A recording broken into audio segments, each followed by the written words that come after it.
Hello les amis, j'espère que vous allez bien. Je suis contente de vous retrouver aujourd'hui pour une vidéo lecture. On va aller un peu plus loin que les 3 dernières lectures, sachant que une des lectures fait partie du book club, donc je vais pas trop rentrer dans les détails de celle-ci puisqu'il y aura un live avec le book club sur Instagram.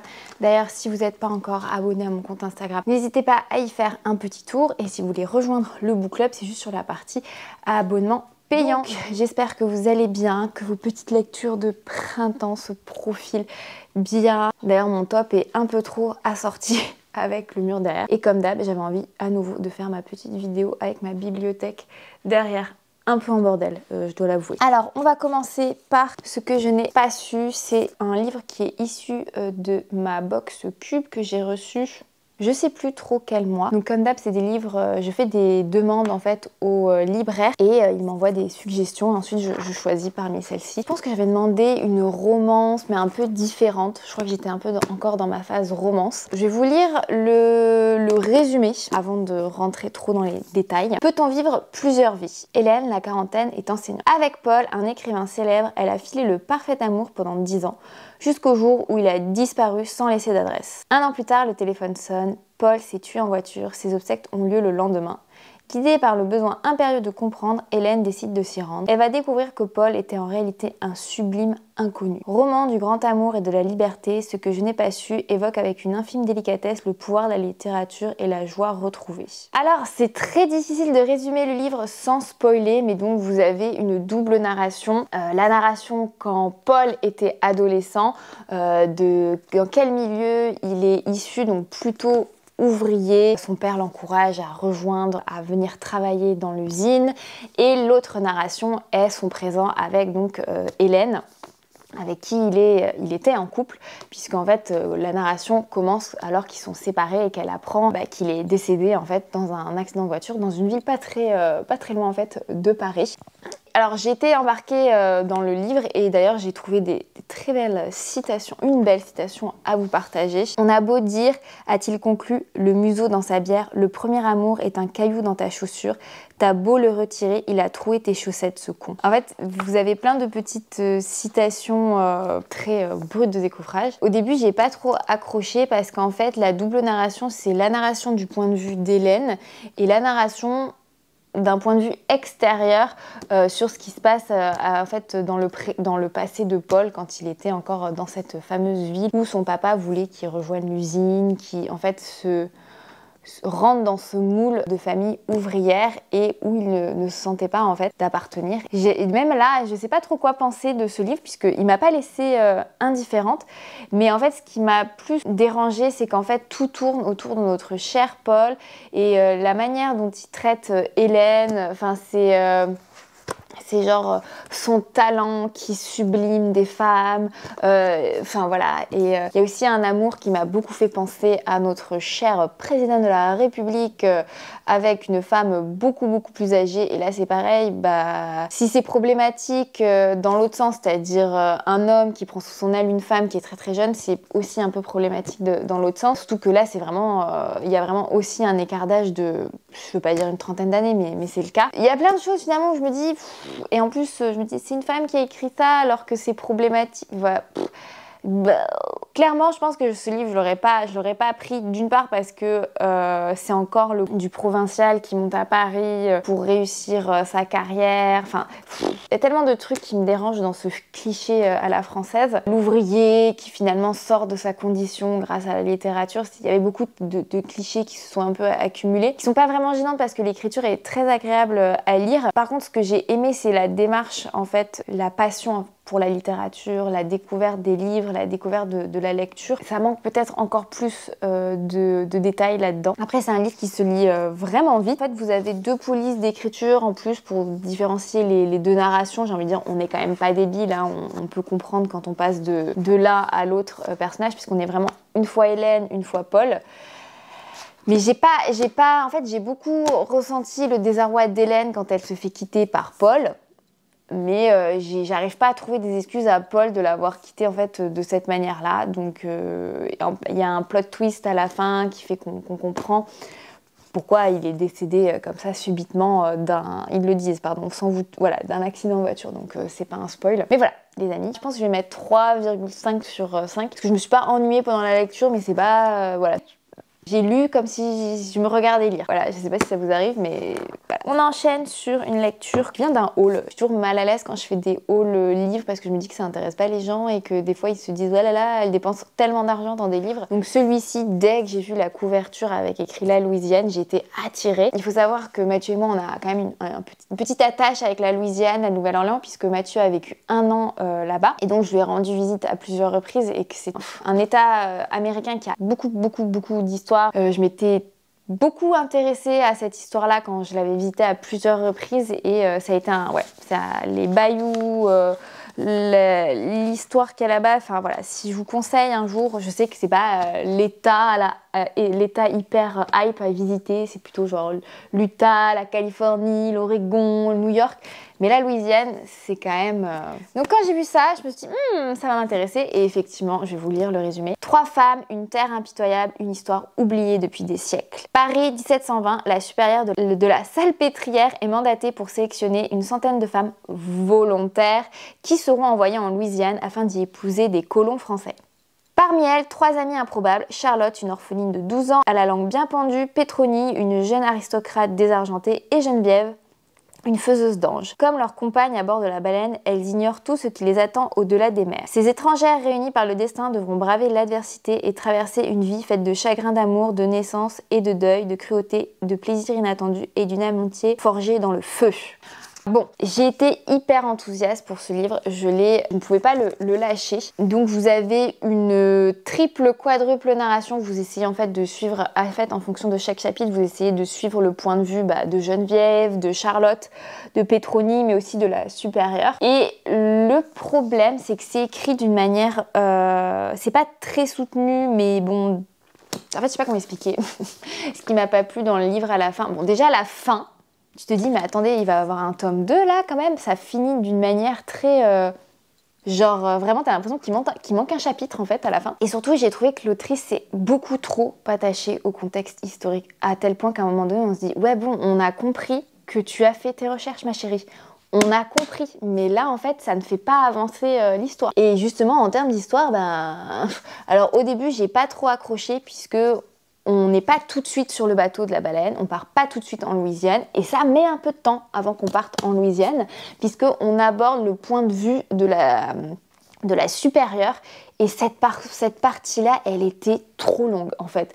Le passé de la supérieure, comment elle a fait pour atterrir à la Salpêtrière, pourquoi elle est encore là jusqu'à ses 60 balais à aider des femmes, je mets beaucoup de guillemets, parce qu'il y a des femmes qui sont enfermées à la Salpêtrière, donc qui est pas vraiment un hospice, mais c'est en fait un énorme complexe, entre guillemets complexe hospitalier entre les désargentées, les folles, les nanas qu'on peut pas vraiment envoyer en prison mais qu'il faut quand même enfermer, les femmes qui sont enfermées par leur famille parce que elles sont seules et elles font n'importe quoi, je mets des guillemets. Il y a aussi toutes les orphelines qui doivent être éduquées, qui ont été ramassées, enfin bref. En fait, la mise en contexte de tout ce livre est tellement longue et le point de vue de la Salpêtrière est juste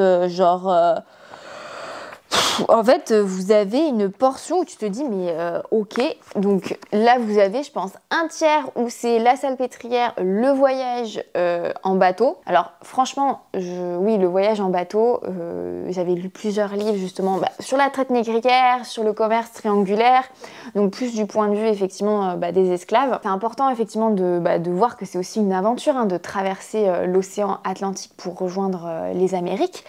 Mais bon... voilà, tu t'as quand même pris un livre qui s'appelle La Louisiane, qui s'appelle pas La Baleine ou La Salpêtrière. Et donc au final, t'arrives quasiment à la moitié du bouquin, les filles ne sont toujours pas mariées, elles sont toujours pas arrivées en Louisiane. Et quand ça commence enfin,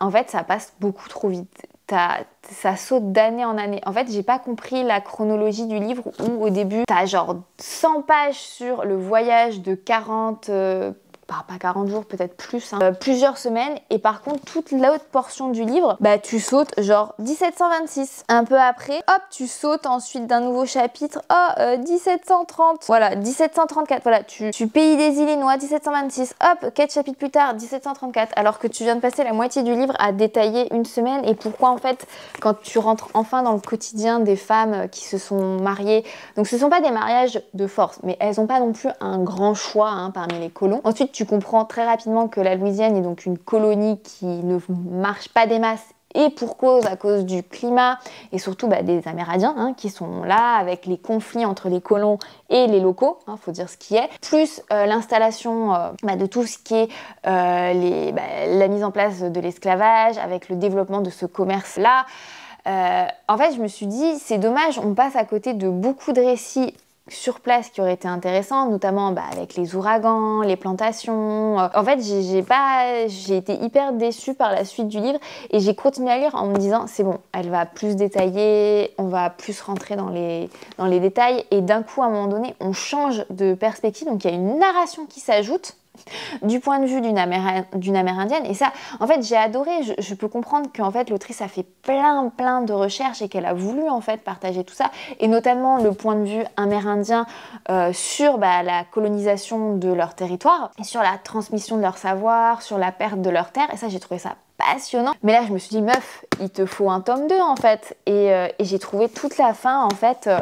T'as l'impression que la première partie, donc la salpêtrière, le voyage, la correctrice a dit « Oh, c'est génial, elle a rien coupé » et qu'en fait, à la fin, ils se sont dit « Meuf, le livre, il peut pas faire plus de 560 pages, donc il va falloir couper. » Et ils ont coupé à blanc sur toute la dernière partie du livre, où en fait, c'est là où tu rentres enfin dans la vie en Louisiane, quand Geneviève se marie, quand Charlotte se marie, quand Pétronie se marie et qu'elles se séparent et qu'elles sont éclatées dans le territoire de la Louisiane. Alors attention, la Louisiane c'est plus juste ce petit état à l'époque, ça vraiment, en fait ça suit tout le Mississippi et ça remonte jusqu'au Canada, donc c'est pour ça aussi qu'on parle du pays des Illinois et c'est aussi pour ça que vous avez des Canadiens qui descendent via le Mississippi et qui s'installent aussi en Louisiane et que vous avez donc ce mélange de français un peu ce vieux français actuel que vous avez, c'est pas le cajun, peut-être cajun, je sais même plus. Franchement, ça reste un coup de cœur. Pour moi, ça reste un 4 sur 5. Je vous conseille vraiment de le lire.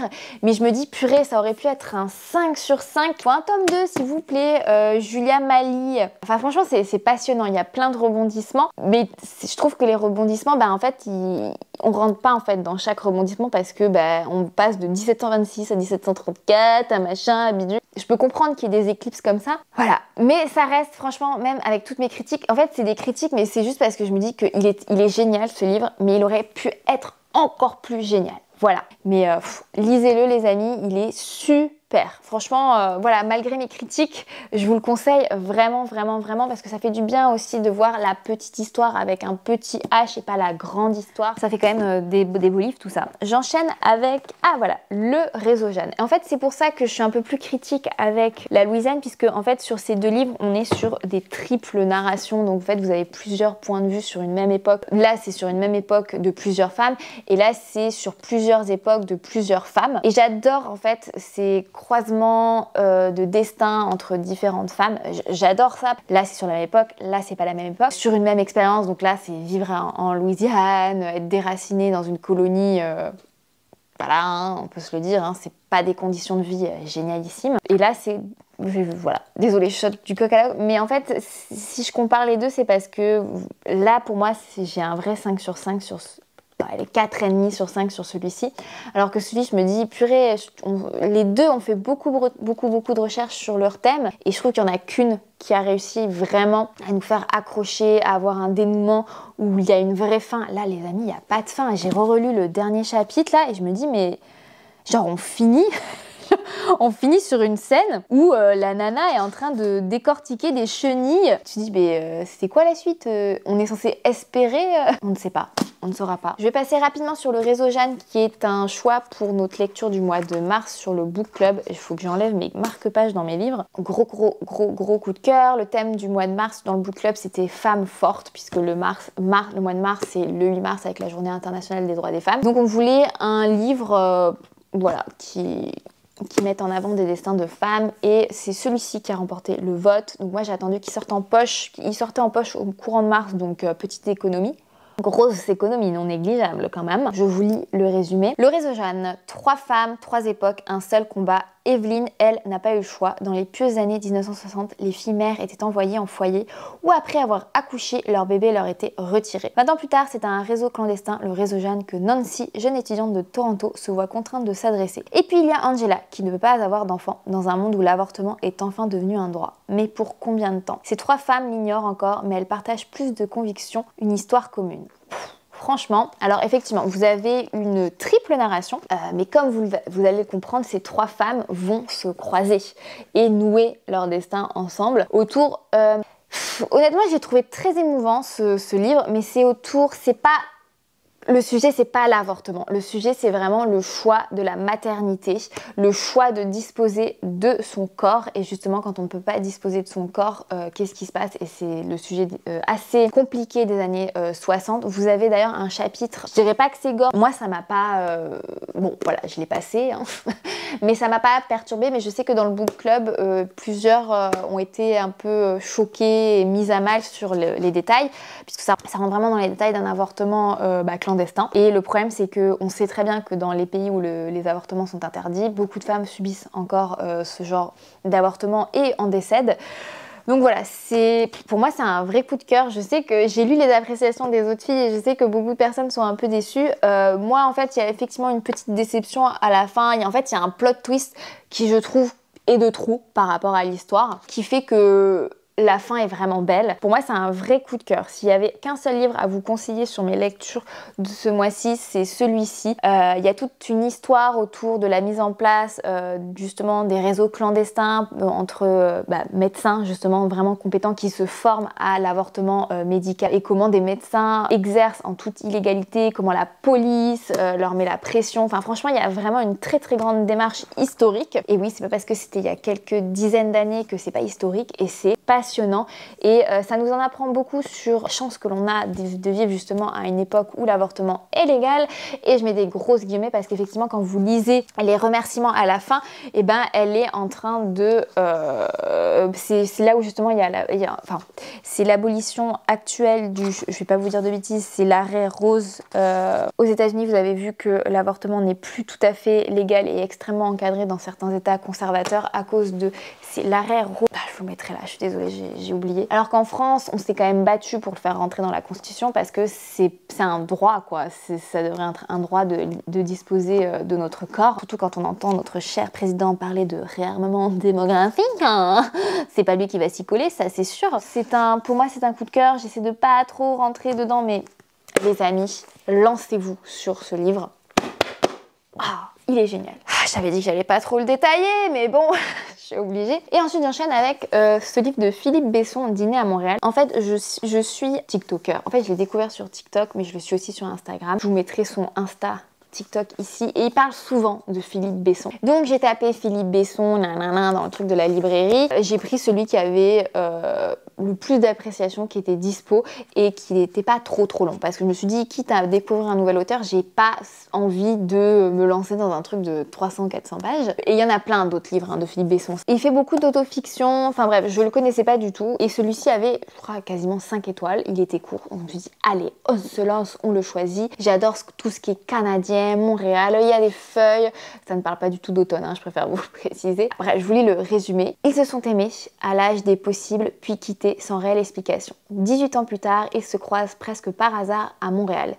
Qui sont-ils devenus? Qu'ont-ils fait de leur jeunesse et de leurs promesses? Sont-ils heureux aujourd'hui avec la personne qui partage désormais leur vie? Le temps d'un dîner de retrouvailles à 4 mots, chaque mot, chaque regard, chaque geste est scruté, pesé, interprété. Tout remonte à la surface, les non-dits, les regrets, la course du temps, mais aussi l'espérance et les fantômes du désir, à leurs risques et périls. Alors, bon, déjà, effectivement, c'est une sorte de huis clos ou de 4 clos en l'occurrence, puisque vous avez quelques chapitres de mise en place avant ce dîner, puis ensuite toutes les pages qui suivent, c'est quasiment tout le dîner à Montréal. Donc voilà, le titre, c'est finalement donc Philippe Besson est homosexuel et c'est assez c'est assez paradoxal, mais donc il est à Montréal pour une signature.